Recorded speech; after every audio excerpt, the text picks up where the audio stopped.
Hey friends, welcome back to another video. I missed you guys all so much and I'm sorry that I ended up taking a bit of a break from YouTube and all social media really. I think the last time I posted was about 3 weeks ago and I ended up taking an unintentional break for various different reasons, and hopefully I'll be able to explain a little bit more in a vlog style of video maybe next week. But even though you weren't seeing videos here, I was still filming, so I still have my summer content that I filmed, I haven't edited, and I haven't been able to share it with you guys, which is a bit of a bummer because I feel like we're going to move into autumn content soon, but hopefully I'll be able to edit all of that quickly for you guys. But in case you guys are curious, one of the reasons why I was absent was because I recently started a new job. It's only a part-time job, but I've been finding it quite tricky to find energy after work to film and to edit. So yeah, I'm trying to figure out a good routine, but I finally feel a bit energized enough to film this video for you guys, and I can't wait to share with you guys this massive book haul behind me. I feel like I haven't filmed a book haul that's of this size in so long, so I'm even more excited. Some of these have been gifted by friends and family, and others are books that I've just been buying recently, so I thought I'd amalgamate them all into one video and share it with you guys. By the way, if I sound a bit nasally, it's because I ended up getting ill as well, which is one of the reasons why I wasn't able to post. Anyways, I feel like that's enough of me blabbering in the intro, and let's get into the book haul. To be in no particular order because there were just too many books for me to try and organize them, but the very first one is a book that I ordered weeks ago, even before my birthday, but I had left it on the side of my desk to do an unboxing and I never got round to unboxing it in a video or a vlog, so I'm going to open this up with you guys now. I forgot how big this book is, but the very first one is I Am Flame by Rebecca Yarros, and this is book 2 to Fourth Wing. Fourth Wing was a book that I really unexpectedly enjoyed last year. Normally when it comes to books that are super hyped up, I'm quite wary about it and I don't try to go for those books in case I'm really let down by them, but I surprised myself last year by reading Fourth Wing and really loving it. And as you guys know, I'm really a paperback lover, so I have been patient. I've been waiting for the paperback edition to come out and I finally decided to purchase it online. I think this book is almost 800 pages long, but the first one went by really quickly because it's very fast paced, so hopefully this one will be a really quick read as well despite its length. Basically follows Violet as she tries to enter and survive this war college and become a dragon rider. So that was the first one, and this next book is a book that I just started today. I actually just bought this today using my brother's birthday gift card, so thank you Tel. But I picked this one up because I'm going to Athens this week and I'm so excited. I'm going with my husband as well as my younger sister, younger brother. This is going to be our first ever like sibling only trip, so we're all super excited, and I wanted to pick up a book set in Athens to really set the mood. I love doing this for my holiday picks, picking a book that actually matches the destination of where I'm traveling to. So I did a bit of research and I found out that this book takes place near Athens, and it's also inspired by, oh no, not inspired by, sorry, but it's being compared a lot with Dodie Smith's I Captured the Castle, which has lingered in my mind for quite some time now after I finished it a couple of years ago. I don't think I even introduced the author to you guys, but this is written by Margarita Liberacchi. This book is about 3 sisters and it's a coming of age novel, and it's also described at the back as a dreamy cinematic tapestry of Greek village life, so I can't wait to read more of this. I'm on page 14 right now and I'm really enjoying the prose, so hopefully I'll finish reading this in Athens. And then I also picked picked up Deborah Levy's August Blue, not just because it's August right now and I feel like this is the perfect time to read this book, but this book also, I believe, takes place or starts out in Athens anyways. So yeah, I thought this was a perfect companion to 3 Summers, and I'm going to take them both with me to Greece. But I think this book follows Elsa, and she's a concert pianist, and at the height of her career, mid-performance, she just walks off a stage. And so she ends up finding herself in Athens, and she meets a woman in the market who seems incredibly familiar to her. So it's about her trekking across Europe, running away from her talent and her fears. And I read a couple of pages in the bookstore and was really enjoying the writing style, so I'm intrigued about this one as well. Also, these 2 books just look so cute together. I can't wait to take them with me. But then next up we have The Library Cat by Alex Howard. One of my favorite things to do when I'm abroad or away is to get a book from the local bookstore there to really remind myself of the holiday and the trip. For my birthday, my husband decided to take me to Cambridge, and whilst we were there, I can't remember the name of the bookshop. I'll pop it here now. It was a massive bookshop with a huge collection, and I happened to stumble across The Library Cat. Doesn't it look so cute? I picked it up. A for its cover, B for its title, but I also really enjoyed the synopsis at the back. And this book is actually based off of the real library cat, who was called Jordan, I think, and Jordan was the resident cat at the University of Edinburgh. So this story is inspired by that particular cat. He is a thinking cat, so he has a lot of opinions when it comes to students and when it comes to humans. So it has some funny, witty commentary, and it's a whimsical story. Definitely more light-hearted, nothing too heavy. And I finished this really quickly. It's very short. I think one of my favorite bits about this book was that you actually have photos of the real library cat, book recommendations. So yeah, I just think it's so cute. But before we get further into the video, I wanted to say a quick thank you to Simple Retro, who are collaborating with me on today's video. I'm so happy that I get to work with them again and share 3 pieces that they recently sent me. I think this first gingham sleeveless blouse is possibly my favorite of the 3.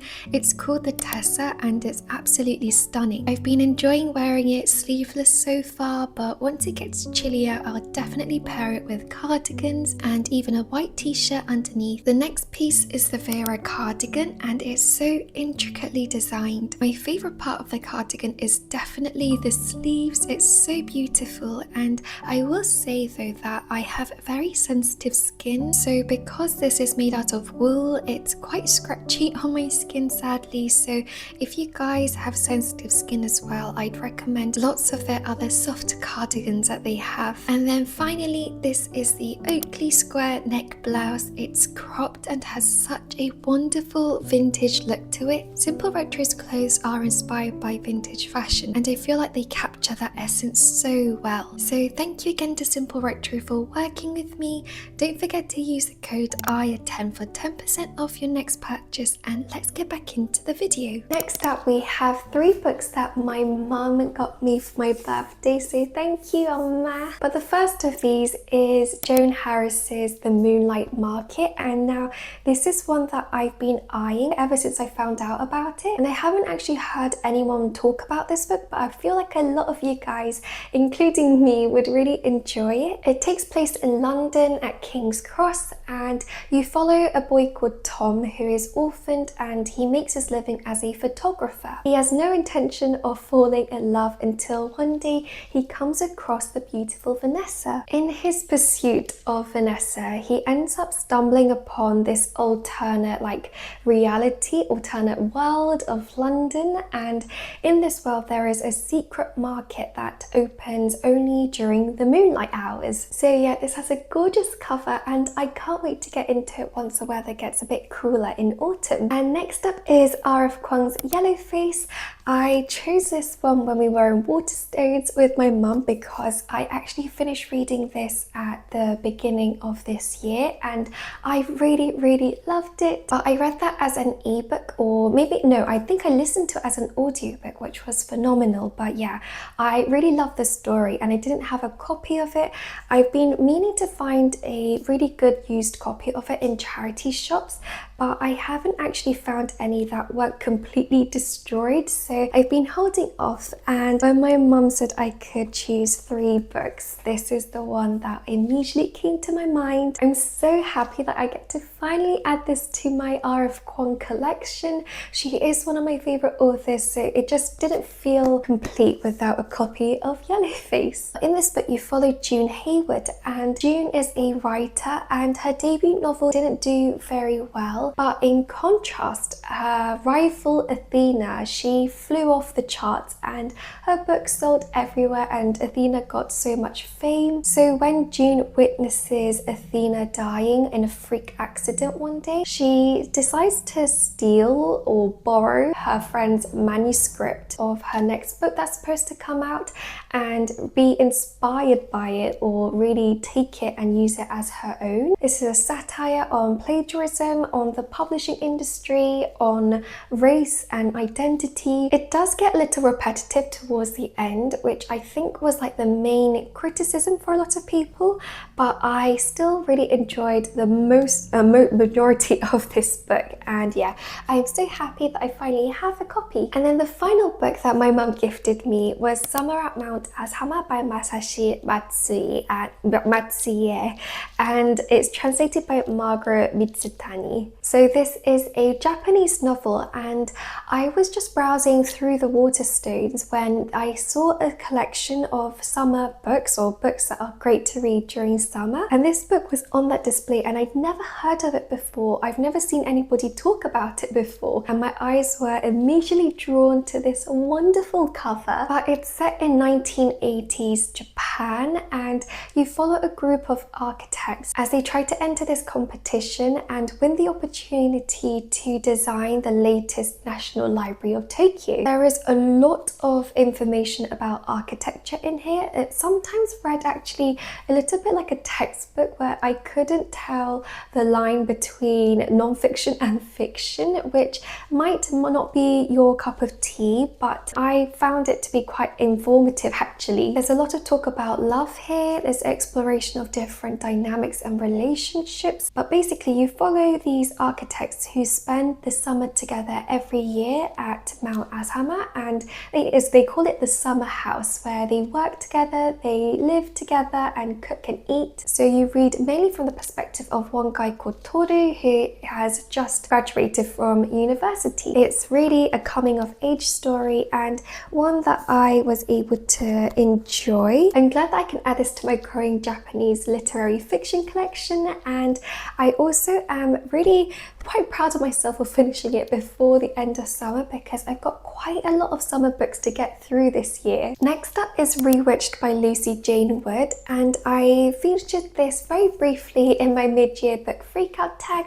but I feel like I didn't really get a chance to talk about it properly, so I wanted to mention it today. This book is a cozy fantasy that follows Belle, and Belle works in this cozy, cute bookshop in London, but she also happens to be a witch, and all witches, when they turn 30, must undergo a trial to see if they are worthy enough to be able to keep practicing magic. It's one of those cozy fantasies with cute romance in it, but this one actually, I don't know how much I enjoyed. I think I gave it 3 stars or 3.5 stars. I actually feel quite disappointed by a lot of the cozy fantasy that I've read this year. I feel like cozy fantasy is a genre where a lot of the books are sort of excused with their poor writing because it's purely cozy fantasy, which is such a shame. Of course, there are so many cozy fantasy books that are incredibly well written, but I think Rewitched was another one of the books that didn't quite meet my expectations.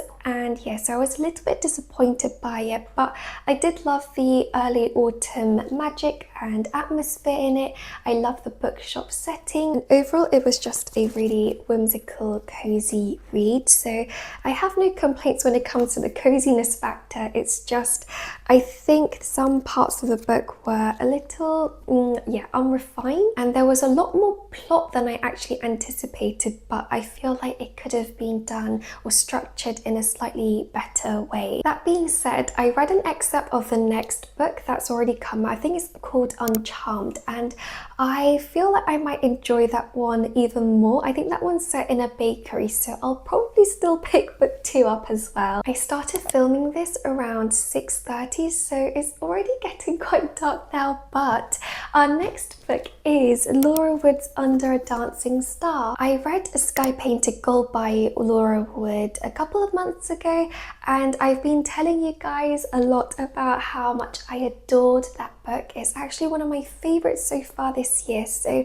I knew that I wanted to pick up the other books in the same world. This entire series, the universe of this series, is like a YA historical fiction world. Laura Wood writes in the most gorgeous way. It's really, really romantic and full of luscious lyrical writing and wonderful plot as well. But in this book you follow Bee, and it's set in 1930s England, and Bee's family really want her to get married so that they can keep the family estate alive, but she just wants adventure. And so when the opportunity comes for her to join her bohemian uncle in Italy, she decides to take it, and in Italy she spends the summer and she ends up meeting this infuriatingly handsome, supposedly, artist called Ben. My expectations are really, really high after finishing and adoring A Sky Painted Gold, so hopefully I'll enjoy this one just as much. I'm gonna try and read this one before the end of August so that I can still enjoy the summer writing. And then I have 4 more books to share with you guys, and these are all like more fun books that I got gifted from my lovely friends. And the very first of these is a collection of fables, folklore and ancient stories, Korean folk and fairy tales. My friend Subin got me this. Thank you so much, Subin. I can't wait to sink my teeth into this, and I feel like it's going to be really inspiring when it comes to my illustration work as well. I grew up reading and listening to Korean folk tales and fairy tales, so this is such a lovely collection to really be able to read and enjoy. I think there are actually quite a lot that I haven't heard of before, so that's going to be super exciting to get into. So yeah, I can't wait to read this. And these next 2 make me smile so much because my friend Jisoo bought me these. She is the one who's actually teaching me Japanese because she's incredible at Japanese, so we've been studying together over the last couple of months. But when I was in the massive foils in London, I happened to come across these 2 Japanese books for children that I fell in love with, and I took a photo of them and I sent it to her, or I showed it to her, and I had no idea she would go and get these for me, so it made me so happy when I unwrapped these. But the first of these is Crayon Shin-chan, or Jango in Korean, and I loved watching Jango growing up. I call him Jango, but I know in Japanese he's called Shin-chan. And this is just like a manga copy, and because it's for children, all the kanji still have their hiragana next to or written, so that's going to be really helpful for me since I have like very little knowledge of kanji. I love it so much, and it just makes me laugh. I have so many nostalgic memories. My mum is really good at impersonating Jango, so yeah, I have very fond memories of Shin-chan growing up. And next up we have this children's picture book that I found, and it's basically Snow White retold in Japanese, and it's so cute. It's got really adorable art in it. It really reminds me of like the Ghibli art style, and again, because it's for children, the writing is a lot bigger. It's going to be a lot more manageable for me to read, and I can't wait to practice my Japanese with it. And the last book is this incredible Ghibli cookbook, or the unofficial Ghibli cookbook that my friend Yeji got me. I think I actually first saw this on Amazon maybe a couple of years ago, and I was quite tempted to purchase it and see what it was like. So when I opened this up, I couldn't believe that she'd gone and got this for me. I feel like this is going to be more of a fun cookbook to flick through and one to make you smile. But yeah, each dish is inspired by a clip from the movie. So here we have Arieti's The Borrower's Creamy Stew. We also have Obaba soup from Nausicaa of the Valley of the Wind. Honestly, these are just so fun. What else is there? Spirited Away Haku's onigiris as well. So those are all the books, but then I also wanted to quickly share with you guys this adorable book cover that my friend Heji got me from Korea. I try never to leave my books or take them outside with me if they're not protected in some way, because I really don't like them getting damaged. And this one is so pretty and well made. I don't know if you guys can access this anywhere else, because I think it's from a Korean company called Slow Stitch. So you just pop the book here and then you put one cover inside, and then you put the other side in the other flap, and you can mark where you're reading with this string that comes attached. And honestly, it's so handy to travel around like this. Your book doesn't get damaged, and yeah, it's so lovely. Thank you so much, Heji. But I hope you guys enjoyed this big book haul, and thank you so much for staying tuned. I'm so thrilled with all of these books, and it makes me so giddy to be looking at them. I missed you guys so much, and I'm so glad to be back. Let me know what your most recent book purchase was in the comments below, and I'll see you guys hopefully very, very soon in the next video. Bye friends!